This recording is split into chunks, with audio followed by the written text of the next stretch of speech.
త్రైత సిద్ధాంత భగవద్గీతలో 6వ అధ్యాయము విజ్ఞాన యోగము. ఇంతవరకు చెప్పిన అధ్యాయములలో ఎక్కువగా కర్మయోగమును బ్రహ్మయోగమును గురించి చెప్పడమైనది.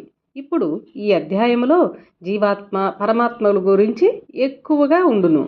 రాబో అధ్యాయములో ప్రకృతి ఆత్మల విషయమే ఎక్కువగా ఉన్నది. యోగముల విషయము బహు తక్కువగా ఉండును. ముఖ్యముగా చెప్పడమేమనగా, పూర్వకాలములో రోగమునకు తగ్గ వాత, విషమునకు తగ్గ మంత్రము, జాడ్యమునకు తగ్గ మందు అవసరమని పెద్దలు అనేవారు. వాస్తవముగా వారు ఆ పద్ధతిని అనుసరించేవారు. ఆ కాలములో నేటి వైద్య సదుపాయములు, సూది మందులు లేదు. కావున అప్పటి కాలంలో వాతలతో కొన్ని రోగములు నయమైపోయేటివి. నేడు కూడా కొన్ని చోట్ల కామెర్ల రోగమునకు అదే పద్ధతి అనుసరిస్తున్నారు. విషయమునకు తగ్గ మంత్రములు ఆ కాలములో ఈ కాలములో కూడా అక్కడక్కడ పనిచేయుచునే ఉన్నవి.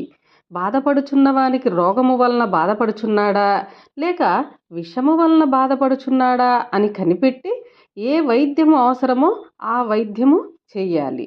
అట్లు చేయుట వలనే వాడు బాగుపడును. అట్లు కాక రోగమున్నవానికి మంత్రము, విషమున్నవానికి మందు వేస్తే పని చేయదు, వాడు బాగుపడ్డడు.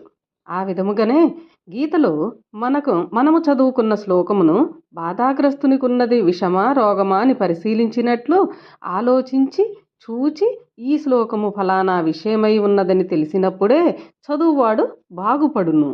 అట్లు కాక తెలియక అక్కడ ఒకటి ఉంటే మనం ఒకటి అర్థము చేసుకుంటే గీత అర్థము కాదు, మనము బాగుపడలేము.